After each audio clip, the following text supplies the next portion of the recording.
दोस्तों, आज मेरे पास एक मरीज है जिसके दांत में जो आखिरी वाले दो दांत होते हैं उसमें स्टेनिंग थी। स्टेनिंग उसकी होती थी, वो चली जाती थी। वो कहता था पिछले साल भर से इलाज करा, होता है, ठीक हो जाता है, फिर चला जाता है। अब मैंने पूछा कि पानी कैसा है, घर में और किसी को ऐसी दिक्कत तो नहीं है। कभी कभी फ्लोरोसिस से हम लोग समझते हैं कि दिक्कत हो जाती है। कुल मिला के निकल गया भाई साहब, पान मसाला गुटखा बहुत खाते हैं। आप भी खाते रहते हैं और बीच में छोड़ते हैं, फिर खाते रहते हैं। कोई हार्ड नोडुलर स्वेलिंग नहीं थी। अगर हार्ड नोडुलर स्वेलिंग हो उसमें या उसमें गांठ जैसा फील हो तो आजकल मरीज गुटखा च्यूअर हो तो पहली डायग्नोसिस सस्पेक्टेड होता है कि ये कहीं ओरल कार्सिनोमा तो नहीं है। लेकिन अगर प्लेन डीप स्टेनिंग है, हल्की सी और कुछ नहीं है, तो कैंसर होने के चांसेस बहुत कम होते हैं। अब ऐसे मरीजों में पहला ये रहता है जो उसके कास्टिक फैक्टर होते हैं कि स्टेनिंग के कौन कौन से हमारे बॉडी में कास्टिक फैक्टर हैं या कौन सी आते हैं जो गम्स में इस टाइप की डीप गम्स में स्टेनिंग कर देती हैं। तो उसको छुड़ा के फिर मरीज को वेट एंड वॉच करना पड़ता है 6 से लेकर 8 हफ्ते तक। और एक बार उसकी स्केलिंग करके भी वहाँ से डेंटिस्ट से क्लीन कराना पड़ता है। तो जो मेन कास्टिक चीज़ें हैं जो स्टेन करती हैं, कि पहला टी और कॉफ़ी, जो ज़्यादा चाय और कॉफ़ी पीते हैं उनमें कभी कभी गम्स में स्टेनिंग हो जाती है। दूसरा है टोबैको इन एनी फॉर्म, तंबाकू, चाहे आप बीड़ी पीजिए और चाहे आप गुटखा चबाइए, पान मसाला सुपारी, इनसे भी वहाँ स्टेनिंग होती है। बहुत लोग कहते हैं हम ये सब नहीं खाते, लौंग चबाते हैं, उससे भी स्टेनिंग होती है। जो रेड वाइन ड्रिंकर हैं उनकी वजह से उनको भी डीप जो गम्स के पार्ट हैं या म्यूकोसल सर्फ, उसमें भी स्टेनिंग हो जाती है। आयरन सप्लीमेंट खासकर जो सिरप पीते हैं उनके भी गम्स में और डीप में स्टेनिंग हो जाती है। और बहुत लॉन्ग टर्म में कि हमारी स्टेनिंग इसको छुड़ाने के लिए जो क्लोरहेक्सिडिन गार्गल लेते हैं, माउथ वाश लेते हैं, उनको भी उस माउथ वाश से स्टेनिंग हो जाती है। तो ये सब चीज़ मरीजों को छुड़ानी चाहिए। मरीज कहेगा हम पहले गुटखा खाते थे साहब, सुपारी खाते थे, अब छोड़ दे, अब लौंग चबा रहे हैं। लौंग खुद में एक स्टेनिंग का कारण है। तो ये सब चीज़ें आपको पहले उसको मरीज को हटाना पड़ेगा। 1-2 महीने के लिए कहे हटा दीजिए भैया।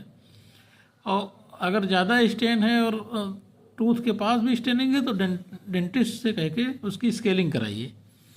दूसरा, जो इनसाइड टूथ स्टेनिंग होती है, that are persistent and difficult to remove. Staining मतलब डिपिगमेंटेशन, मतलब कुछ काला या भूरा टाइप का दिखने लगे, तो उसमें डेंटल फ्लोरोसिस। पानी में अगर फ्लोरीन की मात्रा ज़्यादा है तो आप बिना पानी क्लीन करे, पानी को डिफ्लोराइज करे बिना आप उसको ठीक नहीं कर सकते। कभी दांतों में चोट लगी हो या दांतों में सिल्वर की फिलिंग हुई हो, या बच्चों में अगर टेट्रासाइक्लिन चला दिया जाता तो ज़िंदगी भर के लिए वो स्टेनिंग हो जाती है। अब ये स्टेनिंग डीप होती है, यूनिफॉर्म ही कलर, मतलब पैची टाइप की नहीं रही, पूरा एक लाइन से स्टेनिंग रहेगी। और कभी कभी जो दांतों में कैविटी होती है, डीके होता, उसकी वजह से भी ब्राउन और ब्लैक पिट्स बन जाते हैं। ये खाने पीने के से एसोसिएटेड जो सेंसिटिविटी होती है उससे एसोसिएटेड होती है। इससे मरीज को डेंटल इवोल्यूशन कराना पड़ता है और डेंटल ट्रीटमेंट कराना पड़ता है। चौथी स्टेनिंग जो मिलती है वो कुछ पानी ऐसे होते हैं जिनमें आयरन की मात्रा ज़्यादा होती है। कुछ जगहों पे बहुत अनकॉमन हो लेकिन देखा गया है। कहीं पर अगर वो बैटरी की फैक्ट्री, वहाँ कापर और निकल की मात्रा ज़्यादा है, जो उसके वर्कर होते हैं आयरन की फैक्ट्री में काम करने वाले, जो जहाँ कापर और निकल की फैक्ट्री में काम करते हैं, पीतल के बर्तनों में के पास काम करते हैं, उन सब में स्टेनिंग देखने को मिलती है। तो कब हमें डेंटिस्ट को दिखाना चाहिए? जब आपको ठंडा और मीठा से सेंसिटिविटी होने लगे, पेन रहे, या भोजन जो है उस दांतों के बीच में फंसने लगे, दांतों के जो एजेस हैं वो टूटने लगें, या मुंह से बदबू आने लगे, उस समय आपको डॉक्टर को दिखाना चाहिए, डेंटल के डॉक्टर को। और उसके साथ साथ आपको अगर सिंपल स्टेनिंग है तो आपको सुबह शाम ब्रश करना है, ब्रश का जो ब्रिसल्स हो वो ठीक हो। और हर 3 महीने में, कायदे से तो 1 महीने में ब्रश चेंज कर देना चाहिए, लेकिन 1 महीने में नहीं चेंज करें तो कम से कम 3 महीने में हमेशा ब्रश चेंज कर दें। ब्रश थोड़ा अच्छी क्वालिटी का लें और चाय, कॉफ़ी और टोबैको बंद करें।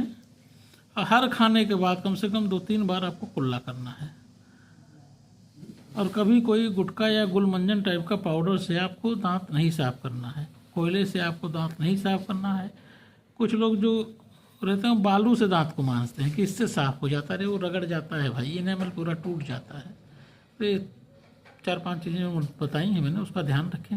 कहीं कोई गांठ होने लगे तो बायोप्सी भी करवानी पड़ सकती है इसमें, क्योंकि जो सबसे गड़बड़ चीज़ें मानी जाती हैं, एक तो है ट्रिकोप्लेकिया और दूसरा ओरल कैंसर। तो अंत में इसकी भी कुछ मरीजों में डायग्नोसिस बाद में बनती है, अगर वो नोडुलर है, सोलिंग हार्ड है या जबड़ा नहीं मूव हो रहा है। धन्यवाद।